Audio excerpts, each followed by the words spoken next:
Welcome to Gurukul classes. एक बार फिर से गुरुकुल क्लासेस में आप सभी का स्वागत है।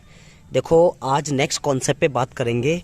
यहाँ लिखा है प्रेफर, यहाँ लिखा है प्रेफरेबल, उसके बाद लिखा है जूनियर, फिर लिखा है सीनियर, उसके बाद क्या लिखा है सुपरियर। तो याद ये रखना है आपको कि ये सारे जितने भी वर्ड्स हैं ना, ये अपने आगे टू लेते हैं।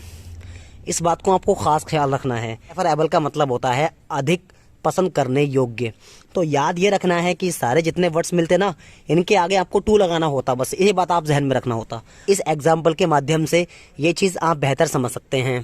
तो आपने यहाँ पर देखो, ये क्या वर्ड लिखा है, प्रेफरेबल है ना। इसका मतलब क्या हुआ, अधिक पसंद करने योग्य।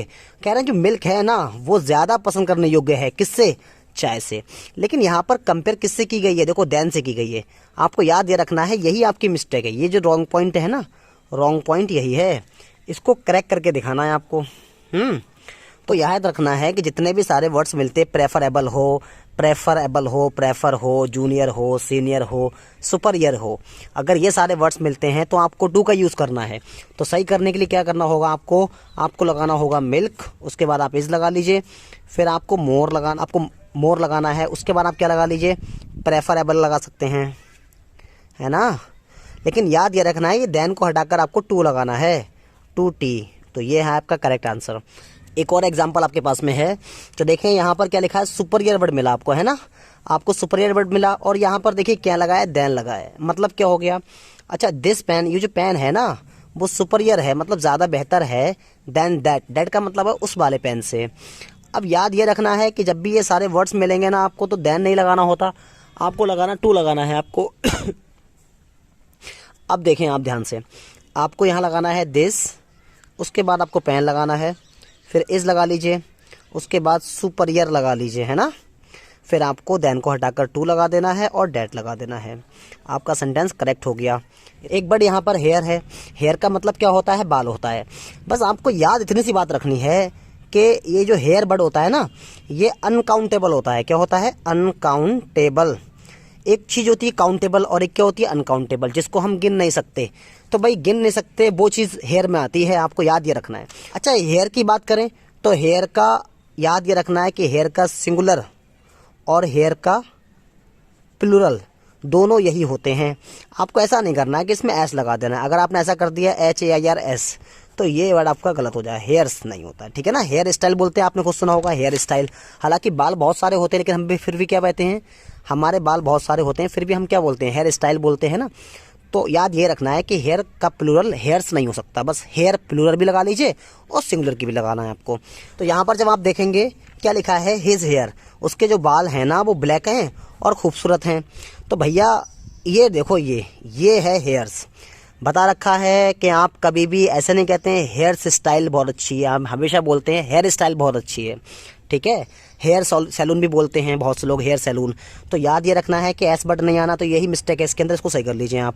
तो आपका ये हो जाएगा his hair are black and beautiful. अच्छा, आर जो है ना वो ये शो कर रहा है कि हेयर बहुत सारे हैं, ठीक है, ये भी याद रखना है। तो आपके पास एक और कॉन्सेप्ट है। देखो भाई, यहाँ लिखा है कॉन्सोनेंट्स और यहाँ क्या लिखा है, वाउल लिखा है। याद रखें, वाउल कितने होते हैं, 5 होते हैं, और कॉन्सोनेंट्स कितने होते हैं, वो 21 होते हैं।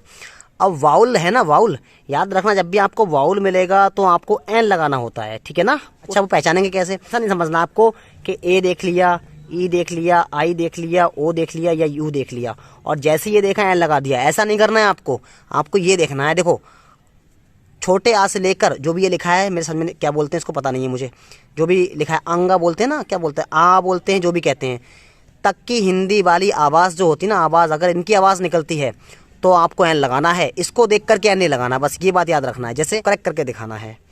तो सुनो ध्यान से। देखो भाई, आपने यहाँ पर देखा, ये पढ़ो, इसको क्या पढ़ेंगे, इसको पढ़ेंगे MP। क्या पढ़ेंगे, MP पढ़ेंगे हिंदी में। तो देखो, हिंदी में शुरुआत किससे हुई, एम ए से हुई ना, यानी कि ये क्या बोलते हैं वर्ड, ए से एड़ी वाला ए है शायद ये, तो वो पढ़ेंगे। तो बताइए कि यहाँ से लेके यहाँ तक के बीच में ये वर्ड आता है? हाँ बिल्कुल आता है। जब आता है तो याद ये रखना है कि इसमें आपको ए नहीं लगाना है बल्कि एन लगाना होगा। यहाँ क्या आता है, छोटा आ, बड़ा आ, छोटी ई, बड़ी ई, छोटा ऊ, बड़ा ऊ, ए, ऐसे कुछ आता नहीं आता है, ए बड़ा ऊ, यहाँ पर शुरुआत ए से हुई। अब मुझे बताइए छोटे आ से लेकर के जो खाली ए होता है ना, खाली आ होता है, यानी कि क्या बोलते हैं इसको, जो भी बोलते हैं याद रख लेना आप, इस वाले आ की बात कर रहे हैं, ठीक है ना। इनके बीच में जितने लेटर आते हैं ना हिंदी में, तो उसको देखकर लगाया था। तो यहाँ पर जब भी ऐसा मिलेगा तो आपको एन लगाना होगा। तो यहाँ पर ये हो जाएगा ही इज एन MP, ये इसका करेक्ट आंसर है। एक और एग्जांपल आपके पास में है, दैट इज एन यूनिवर्सिटी। देखिए ये भी, इसको भी क्या करना है, करेक्ट करना है आपके लिए। अब सुनिए बात ध्यान से, आपने यहाँ पर यू देखा ना, यू, ऐसा मत करना, यू देखा यू बाउल में आता है तो आप डायरेक्ट एन लगा दें, ऐसा नहीं करना है, बल्कि यहाँ पर देखना है यू, यूनी है ना, यूनी। तो देखो या आया या, तो या इनके बीच में नहीं आता है, बल्कि यह जो आता है वो कॉन्सोनेंट में आता है, इनके बीच में या नहीं आता है। जब या नहीं आता है तो आपको एन नहीं लगाना है, आपको ए लगाना है यहाँ पर।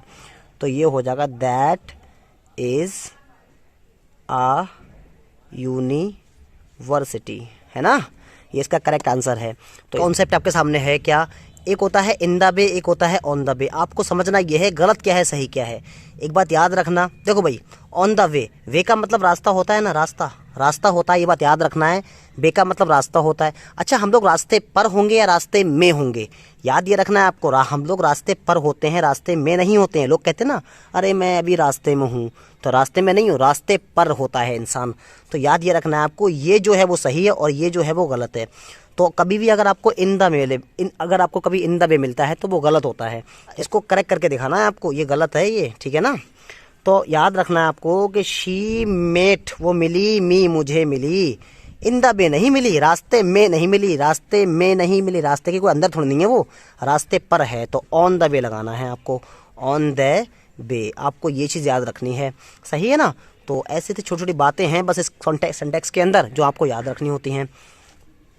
एक और कॉन्सेप्ट आपके पास में, एक बात याद रखें, लिसन जो है ना, लिसन हो गया, एक टॉक ले लो, बहुत सारे वर्ड होते हैं, देखो मैं बता दूंगा सब हल्के के आपको, के साथ में टू लगाते हैं, बात याद रखना है, इनके साथ में क्या लगाते हैं, टू लगाते हैं। जैसे एक एग्जांपल देख लीजिए आप, हमने कहा शी इज टॉकिंग मी, अगर ये बोला तो ये क्या है, ये गलत है, इसको सही करके दिखाना, क्या हो जाएगा, she is talking to me, है ना, ये बात याद रखना है। हाँ बस याद ये रखें कि या अगर कोई ऐसे बोले मैं बात कर रहा हूँ, आई एम टॉकिंग, तो ठीक है, किससे बात कर रहा है, जिससे बात कर रहा है उससे पहले टू लगाना कंपलसरी होता है, ठीक है। तो टॉकिंग टू मी, है ना। तो ये रूल हैं। अब आज के लिए इतना ही रख लेते हैं, चलो ठीक है, आज के लिए इतना ही रख लेते हैं। और बाकी एक काम करना आप लोग, जितने रूल्स मैंने लिखा रखे हैं प्रैक्टिस कर लेना और खुद से प्रैक्टिस करो। वो जो क्वेश्चन पेपर है ना, उससे खुद से प्रैक्टिस कीजिए आप, तो आपको बेहतर क्लियर हो जाएगा, ठीक है। तो आज के लिए इतना ही रखते हैं। Okay, it's enough for today, next will meet in next video. Thank you very much for watching my video.